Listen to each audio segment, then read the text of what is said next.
மலரை வீசும் திறமையால் எதிரிகளை வீழ்த்தினார் சின்ன மருது. சிவகங்கை கோட்டையே கையில் வைத்திருந்த மருது சகோதரர்கள் மேல் பல்வேறு குற்றங்களை சாட்டி தூக்கிவிட்டனர்.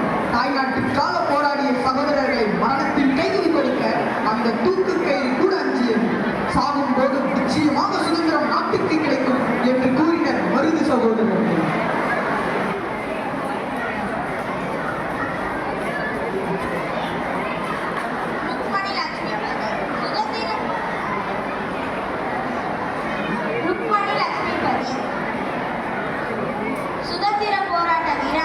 தமிழகத்தின் பெண் தலைவர்களில் முக்கியமானவர். உப்பு சத்தியாகிரக போராட்டத்தில் கலந்து கொண்டதற்காக சிறை தண்டனை பெற்ற முதல் பெண்மணி. விடுதலைக்கு முந்தைய தமிழக அமைச்சரவையில் இடம்பெற்ற முதல் பெண். தமிழகத்தின் பெண் தலைவர்கள் தமிழகத்தின் பெண் சபாநாயகர். 1931 ஜவஹர்லால் நேரு வேண்டுகோளுக்கு இணங்க ருக்மணி லட்சுமிபதி தமிழகத்தில் வானர படையில் நியமிக்கப்பட்ட சிறுவர்களுக்கான தேசபக்த அமைப்பை ஸ்ரீ திருவல்லிக்கேணியில் தொடங்கினார். பல்வேறு எதிர்ப்புகளுக்கிடையே ஆயுர்வேத கல்வியையும் அவர் ஊக்குவித்தார். 1997 இவர் நினைவாக அஞ்சல் தலை வெளியிடப்பட்டது.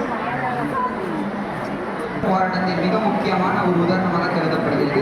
மகாத்மா காந்தியின் முன்பாகவே சுதந்திரம் குறித்து விழிப்புணர்வை மக்களுக்கு ஏற்படுத்தி ஆங்கிலேயர்களை கடலாட்சியை முடிக்க ஒரு தீர்மானம் எடுத்தார். நம் கடலில் பாயும் கப்பல் நம் நாட்டுடையதாக தான் இருக்க வேண்டும், அதன் சக்கரம் நம் கையில் தான் சுழல வேண்டும் என்ற கனவுக்காக தன் சொந்த வீட்டையும் நிலத்தையும் உடைமையும் வாழ்வில் சேமிப்பை எல்லாவற்றையும் பெற்றார். என் நாட்டுக்காக போராடுவது தவறென்று கூறினார். சிறையில் சென்று சென்றெடுத்த சிறிது தினம் தயங்க மாட்டேன் என்று கூறிய செக்கெடுத்த செம்பல் 1906 சுவதேசி ஸ்டீம் நேவிகேஷன் கம்பெனியை தொடங்கி இந்தியர்களுக்கே சொந்தமான கப்பல் நிறுவனத்தை உருவாக்கினார். அதனால் இவரை கப்பலோடி தமிழர் என்று அழைப்பர். இவர் இந்திய விடுதலைக்காக செய்த பணிகள் தமிழர்களுக்கும் இந்தியாவிற்கும் பெருமை வழங்குகிறது.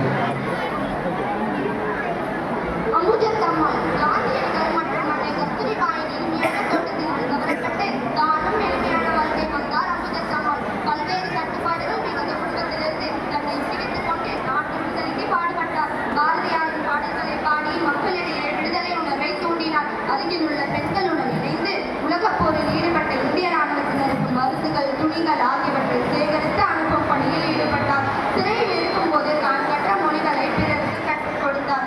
காந்தியடிகளால் தத்தெடுக்கப்பட்ட மகள் என்று செல்லமாக அழைக்கப்பட்டார். பாரதியார்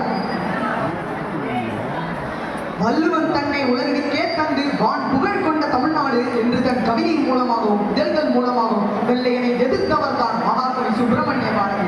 11 வயதிலேயே 5 மொழிகளை கற்று தெய்வ அருள் பெற்று மகாகவி என்ற பட்டத்தை பெற்று தன் முதல் தேசப்பற்று கவிதையை பாடினார். 1918ஆம் ஆண்டு பிரிட்டிஷ் ஈஸ்ட் இந்திய கம்பெனியில் நுழைந்ததற்காக பாரதியை சிறையில் அடைத்தனர். சிறையிலிட்டாலும் உடையாது என் கவிதை சிறகு என்பதற்கேற்ப சிறையில் இருந்து கொண்டே தன் கவிதைகளை எழுதினார். தோல் தட்டுங்கள், தலை நிமிர்த்துங்கள், துடித்து நில்லுங்கள் என்று பாரதியின் வாக்கியங்களை கேட்டாலே சுதந்திரத்தில் போராட ரத்தம் துடிக்கும். ஆயுதம் ஏந்தி மட்டுமே போராடாமல் ஒரு கவிஞனாக தன் கவிதை மூலமாகவும் போராட முடியும் என்பதை நிரூபித்தார் மகாகவி சுப்பிரமணிய பாரதி. மருத்துவம் படித்த முதல் இந்திய பெண் சமூக போராளி டாக்டர் முத்துலட்சுமி ரெட்டி ஆவார். ஆதரவற்ற பெண்களுக்காக அடையாறில் அவ்வை இல்லத்தை தொடங்கினார். பிரான்ஸ், அமெரிக்கா போன்ற பல்வேறு வெளிநாடுகளில் நடைபெற்ற சர்வதேச பெண்கள் மாநாடுகளில் இந்திய பிரதிநிதியாக கலந்து கொண்டார். டாக்டர் முத்துலட்சுமி ரெட்டி அரசியல், மருத்துவம் மட்டுமின்றி சமூக சீர்திருத்தங்களிலும் ஆர்வம் கொண்டிருந்தார். லட்ச வேட்கை கொண்ட எந்த பெண்ணுக்கும் தோல்வி இல்லை என்பதை வாழ்ந்து நிரூபித்த டாக்டர் முத்துலட்சுமி ரெட்டி அவர்களால் பெருமை அடைகிறது பெண்ணினம். அரசின் அதிகாரம், ஆனால் அந்த அதிகாரத்தையே பயப்படாமல் சவால் விடுத்தவர் பிரிட்டிஷ்